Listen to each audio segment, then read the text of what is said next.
Suspense. Autolite and its 96,000 dealers present Miss Marlene Dietrich in Murder Strikes Three Times, a suspense play produced and edited by William Spear. Friends, for snappy starting on zippy, snippy days, there's nothing better than a set of the famous ignition-engineered Autolite spark plugs. Mr. Wilcox, sounds like a speech. Speech? This is no speech, Debbie. This is the free flow of fervent feeling for the newest addition to the complete line of ignition-engineered spark plugs made by Autolite. The wide-gap Autolite resistor spark plugs. Mr. Wilcox, are you trying to say that Autolite resistor spark plugs offer car owners special advantages? Precisely, my pedantic pretty, because Autolite builds an exclusive 10,000-ohm resistor right into every Autolite resistor spark plug. And this makes practical a wider initial gap setting, the advantages of which have long been recognized by automotive engineers. I never knew that, Mr. Wilcox. Tell me more. My girl, Autolite resistor spark plugs give double life under equal conditions as compared to spark plugs without the built-in resistor. Yes, sirree, this newest addition to the complete Autolite ignition-engineered spark plug line is the only spark plug that will give you smoother performance on leaner gas mixtures and greater gas savings. So, see your Autolite spark plug dealer tomorrow for a set of the famous ignition-engineered Autolite spark plugs. And remember, whether you choose the regular type or the resistor type, you'll be right, because you're always right with Autolite. And now, with Murder Strikes Three Times and the performance of Marlene Dietrich, Autolite hopes once again to keep you in suspense. And so, John L. Lewis and the soft coal mine operators will be getting down to specific cases soon. And now, the exclusive that I promised you earlier in the program. A report so sensational that I am going to devote all of my remaining time to it. I have before me a copy of a document delivered in person today to the district attorney's office by one Fredonia Bell. Fredonia Bell was the trusted personal maid of Laura Starling Morton, whom you will remember from the widely publicized murder trial of 2 years ago. This document is a statement written by Laura Starling Morton in her own hand, and it begins as follows, quote, I only regret that it will be impossible for me to be present when this is read aloud. What I shall relate here concerns 3 men. Of these 3 men, it is not on behalf of my husband, Robert, that I write, nor on behalf of my husband, Charles. This is for Elmer. But I do not think that Elmer will ever see it. For Elmer, too, is going to die.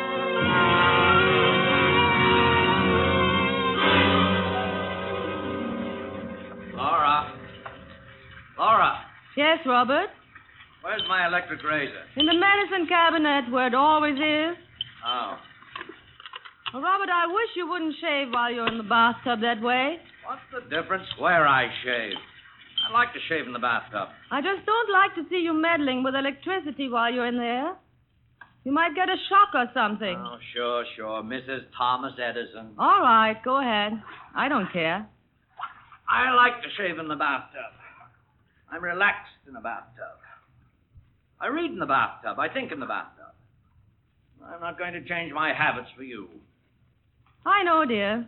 I suppose that is a lot to expect. Oh, for heaven's sake. Why can't you understand? Robert! Robert!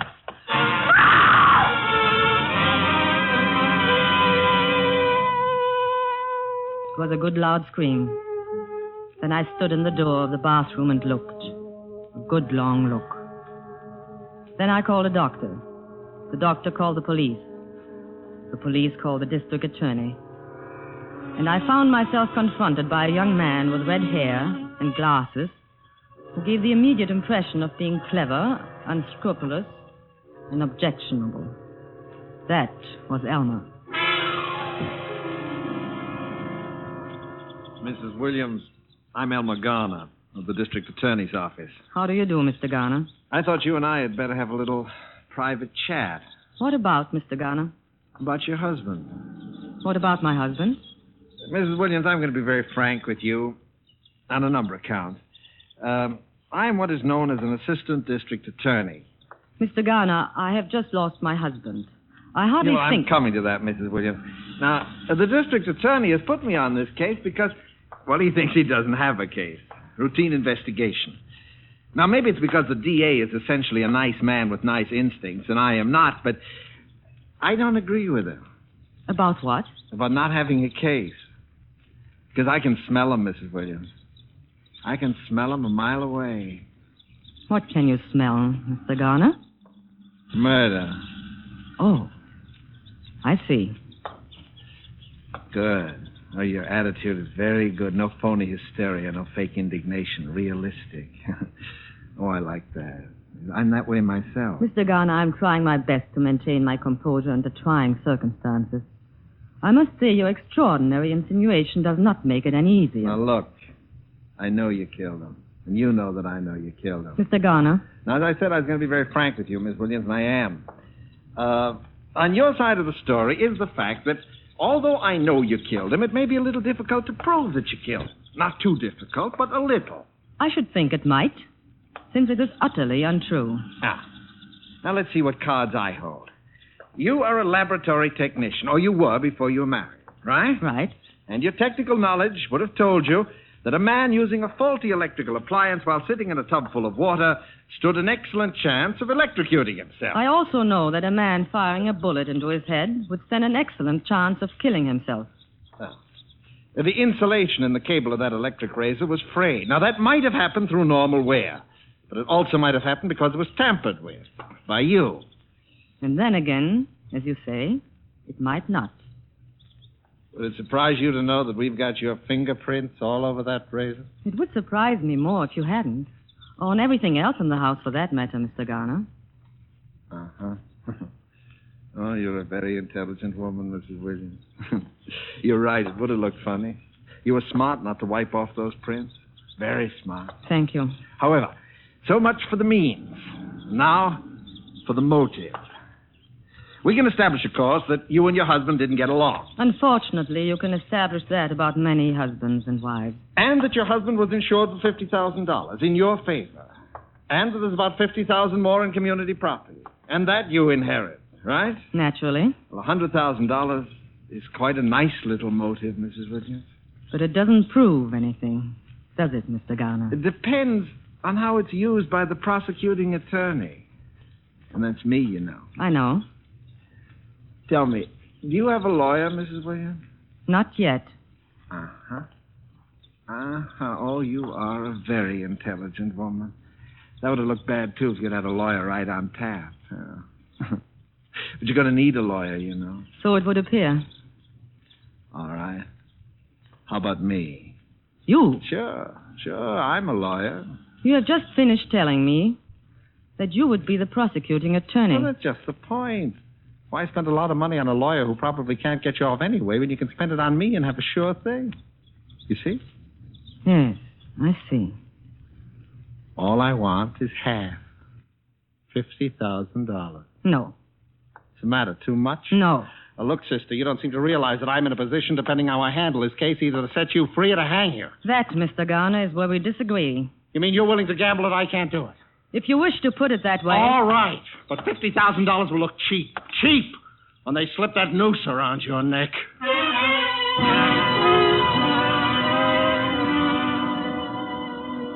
There she sits, ladies and gentlemen of the jury.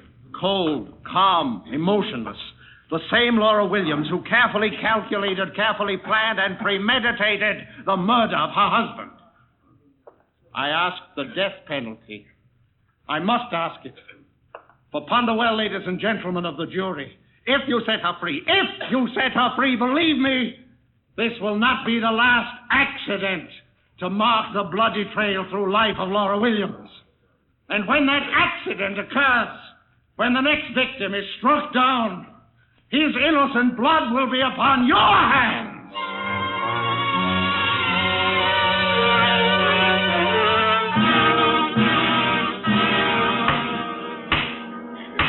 Ladies and gentlemen of the jury, have you reached a verdict? We have. What is your verdict? On the grounds of insufficient evidence, we find the defendant not guilty.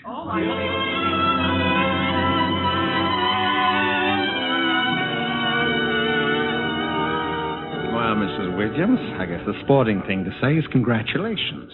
Congratulations. Thank you, Mr. Garner. Say one thing, you've got what it takes. The jury was evenly divided that whole first day. Did you know that? Yes, I knew it. Yes, I wasn't too far wrong at that, was I? Just far enough, Mr. Garner. Say, listen again, just as a sporting proposition, tell me. Did you... Did I what? Oh, come on, we're alone here anyway. It doesn't matter because you can't be tried twice for the same thing. You know that, don't you? Yes, I know it. Well, did you? Yes. You cheap, contemptible blackmailer, yes. I killed him. How do you like that? I killed him.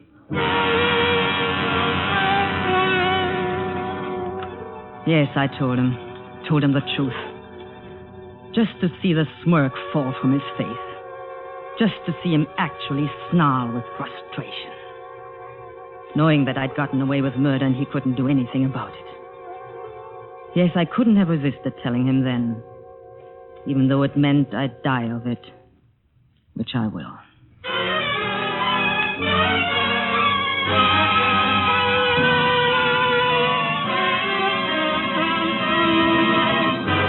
Autolite is bringing you Marlene Dietrich in Murder Strikes 3 Times. Tonight's production in radio's outstanding theater of thrills, Suspense.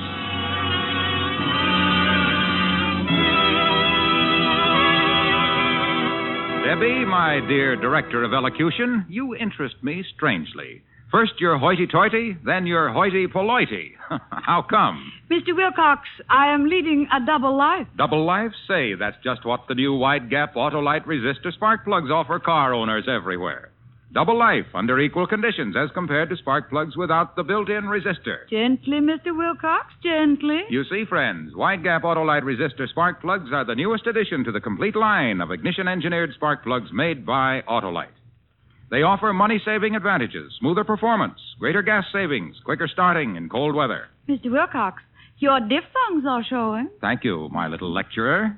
Next time you stop at your favorite service station, ask your dealer to install a set of ignition-engineered Autolite spark plugs in your car. And whether you choose the regular type or the resistor-type spark plugs, you'll be right, because you're always right with Autolite.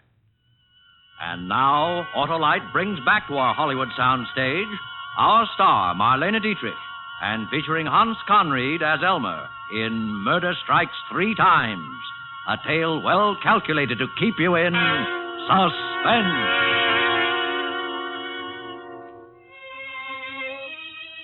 Perhaps I gambled too recklessly with Elmer.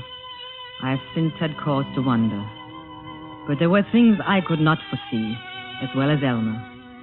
Suffice it to say that after my acquittal, with $100,000 from Robert's estate, I moved to another city and took up my life again under another name. That there, as Laura Starling, I met and married Charles Morton, a charming and eccentric man whose genius as a research chemist accounted not only for those qualities which endeared him to me, but for a very considerable personal fortune as well. I was quite happy and completely in love. And as the years went by, I had seen, I thought, the last of Elmer.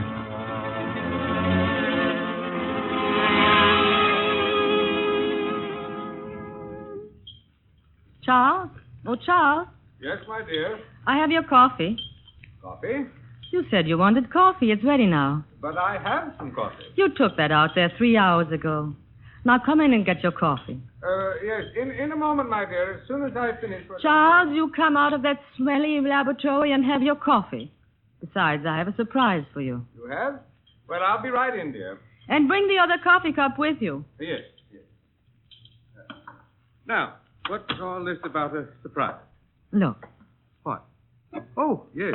I seem to have left my glasses in the laboratory. Oh, Charles, you're simply priceless. It's a cake. This is our anniversary, darling. Our 4th wedding anniversary. Is it? So it is. Laura, this is so thoughtful of you. I'm afraid I'm hopeless, my dear. I know it's the husband who should be thoughtful, but You're just you, darling. Now sit down and relax for a while. Yes. Oh, here's your cup. Thank you. Charles, what's in that cup? Coffee.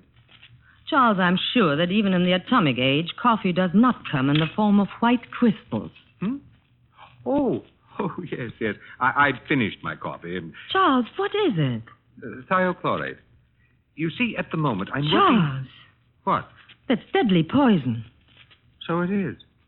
You see, the Oh, cyanide Charles, I radic- wish you wouldn't mix things up in the cups and dish it that way. It's dangerous. Dangerous? Suppose you got the cups mixed up. Suppose you Good drank... heavens, Laura. Half the stuff you use in chemistry is dangerous if you go to drink it. But who's going to do that? It's like eating soap. You wash your hands with it every day, but who'd think of eating it? Now, you take that cup right back out to the laboratory and empty it and wash it out. All right. Charles, Yes? I was wondering, since it's our anniversary, Yes? let's go out to dinner and celebrate. Why, yes. I think that's a splendid idea. Oh, my goodness. What? Oh, I completely forgot. My brother's coming to see us today. Your brother? Yeah, well, my half-brother. I meant to tell you. Charles, and I never knew you had a brother. Didn't you? Well, you see, he's been in the Army for about 5 years. He just got back a short time ago, and I got a wire yesterday saying he'd be passing through town and he'd like to see me. So... Does he know you're remarried? Well, I suppose. I suppose he doesn't.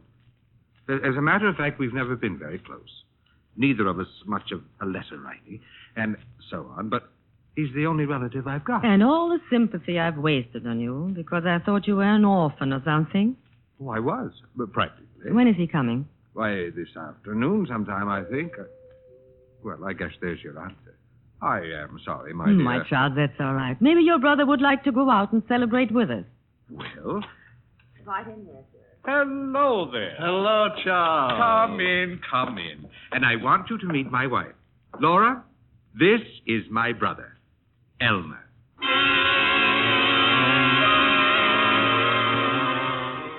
There was no doubt that it was Elmer. There was no doubt that he recognized me. And there was no doubt in my mind as to how he intended to play his hand this time either. For he gave no public sign of recognition, but simply looked straight at me and smiled. And smiled and smiled. So you've gone into private practice, eh, Elmer? Criminal law, I suppose. Mm-hmm. Yeah, there's no appreciation in this country of men who hold public office, financially at least. Oh, Elmer, you always did have your eye on the dollar, didn't you? What about your racket, Charlie? What have you been up to? Oh, just puttering around here in my laboratory. You mean right here at home? Of course. Oh, I guess that's new since you were here last. Well, there's a lot that's new since I was here last. It's right in there, right through those doors. Isn't that sort of a nuisance for a wife? Or isn't it? Not in the least. Why should it be? Now, Laura, don't try to cover up my failings. Just before you came, she was scolding me for carrying thiochlorate around in the family coffee cup. Isn't that interesting? Isn't that a coincidence? Why? Now, I was just thinking, what a fine setup for a murder. Now, somebody poisons a chemist in his own laboratory, and it looks just like an accident. Neat, huh? You will find that Elmer has a morbid mind, my dear. He used to try people for murder back in Illinois. And I tried some beauties, too. Oh, well, I've got to get going. I'm sorry I can't accept your invitation for tonight. But you are staying over a few days, are you? Oh, yes. I'll see you again. Good. Soon. Good. Now, don't bother to come to the door with me, Charles. I know you want to get back to your work. Well... Perhaps Laura will, huh?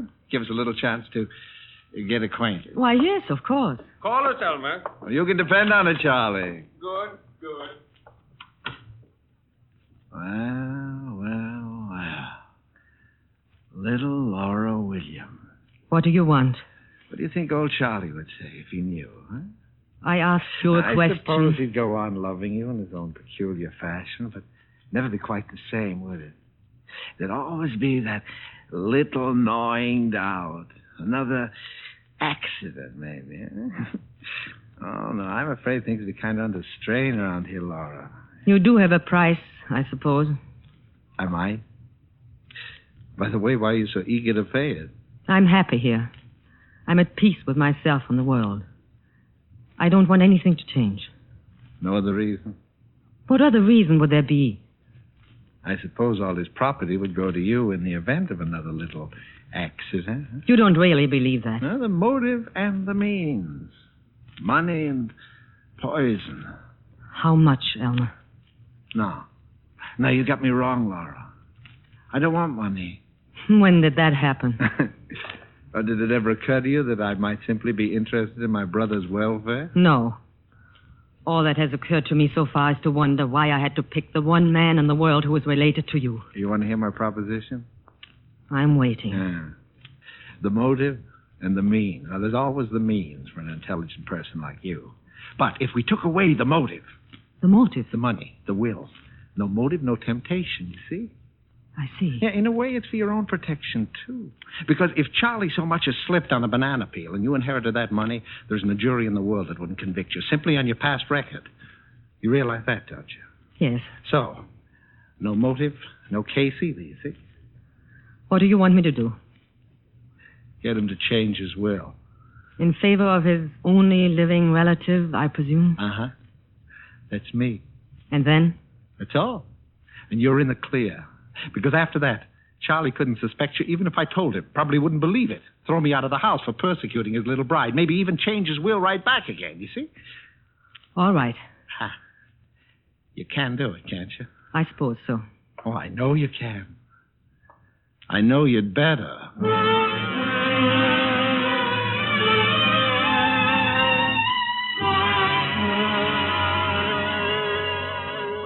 It seems such a strange request to me. Darling, I don't want your money. I only want you. I know, dear, but after all, I'm considerably older than you are, my dear, and chances are that someday... No, the whole idea of losing you and then profiting by it, it's just hateful. Well, who else would I leave it to? Leave it to your brother. Elmer? Why not? It doesn't matter, but... Well... Please, darling, for me. All right, my dear, if it really makes a difference to you. Now, don't you worry about it anymore. I'll take care of it sometime. No, I want you to do it now, right away, today. Well, I'd have to get in touch with my lawyer. I'll call him for you. I'll get him on the phone right now. My goodness, Laura. You act as though it were a matter of life and death.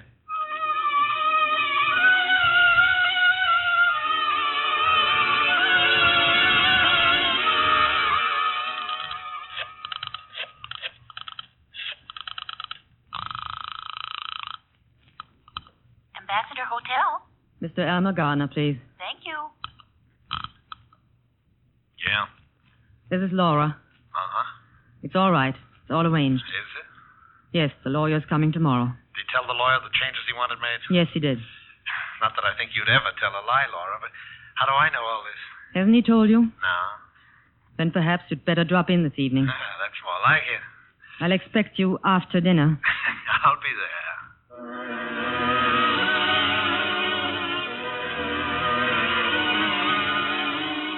Elmer arrived this evening, less than an hour ago. We were having coffee in the living room. Earlier, Charles had been showing him through the laboratory. It was not until after that I had a moment to speak to him alone. Oh, the wonderful fellow, old Charlie. So trusting. Did he tell you? About what? The will. Oh, that. Yeah. It seems to be that I'm to be old Charlie's beloved heir. Huh? He still can't understand it. Are you satisfied, then? My dear Laura, I was never more satisfied in my life. Almost evens things up, doesn't it? Almost. You never forgot that, did you? That you lost. Lost? Who says I lost? Game isn't over till the last card is played, sister. It is for you. Now get out of here. Okay. All in good time. Sorry I had to leave you, but those reactions have to be checked every hour. Oh, that's all right, Charlie. Laura and I were just going over old times in Illinois.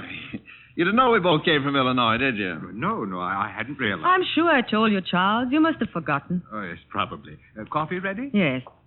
Will you have coffee with us, Elmer? Oh, you bet I will. Anything in it? No, nothing in mine. Charles always takes his black, too. Laura does make the best coffee. Well, then, here's to Laura's coffee. There was something about his smile when he said it. That smile. And then all of a sudden I saw it. I saw the whole terrible thing. Don't drink it, Charles! Charles! Well, old Charlie seems to have keeled over, huh? Wouldn't be surprised if that was thiochlorate poisoning. Charles! The motive and the means. And the motive's a real beaut this time, Laura, because you had to kill him before he changed his will. Neat, huh? You killed him. Sure, but that's not what the jury's going to think. No. And, of course, I'll get the money anyway. You couldn't very well collect it, because they're going to hang you. No. No. No.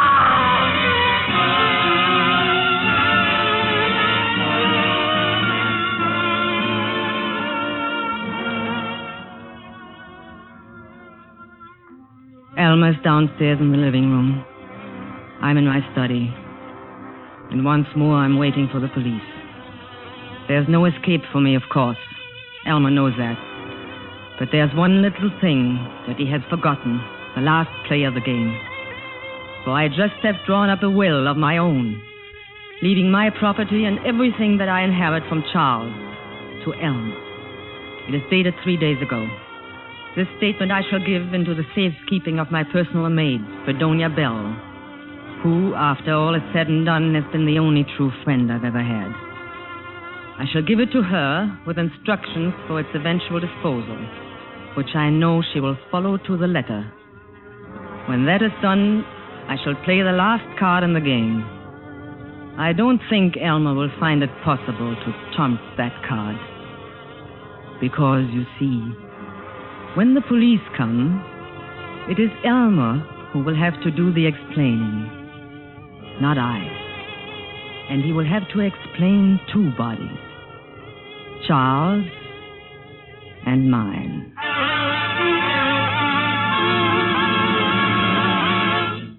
Charles and mine, unquote. And as the world knows, Laura Morton was found dead by the same means which caused her husband's death in that double tragedy 2 years ago. And now we have this document. And the irony of the document, ladies and gentlemen, the terrible irony, is that it was delivered to the district attorney's office by Fredonia Bell this evening at 8 o'clock, 2 years later. And why did the good Fredonia wait until tonight? Because she was thus following explicitly the instructions of her mistress, Laura Starling Morton, who specified that the envelope be handed to the police exactly 24 hours after the execution of Elmer Garner. Good night.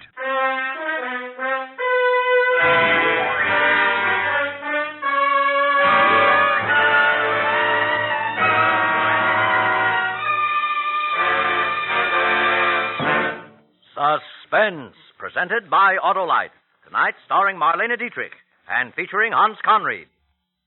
Well, Deborah, are you satisfied with my diction? Completely, Mr. Wilcox. I've decided it is what you say that matters, not how you say it. Well, then, let me say that Autolite makes more than 400 products for cars, trucks, planes, and boats in 28 plants, coast to coast. These include complete electrical systems used as original equipment on many makes of America's finest cars. Spark plugs, batteries, generators, coils, distributors, starting motors, bullseye, sealed beam headlights. All engineered to fit together perfectly, work together perfectly, because they're a perfect team. So, friends, don't accept electrical parts supposed to be as good. Ask for and insist on Autolite, original factory parts at your neighborhood service station, car dealer, garage, or repair shop. Remember, you're always right with Autolite.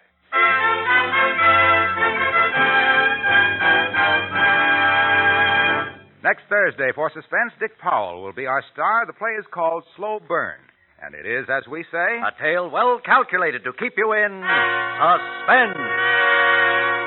Tonight's Suspense play was produced and edited by William Spear and directed by Norman MacDonald. Music for Suspense is composed by Lucien Morawek and conducted by Lud Gluskin. Murder Strikes 3 Times is an original play for radio by John DeWitt. Marlene Dietrich will soon be seen in the Warner Brothers production Stage Fright. You can buy Autolite regular or resistor spark plugs, Autolite stay-full batteries, Autolite electrical parts at your neighborhood Autolite dealers. Switch to Autolite. Good night. There is still a tremendous job to be done in gaining new knowledge about the causes, prevention, treatment, and cure of heart diseases. Give to this worthy cause. Send your contribution to HEART, H-E-A-R-T, care of your local post office. This is CBS, the Columbia Broadcasting System.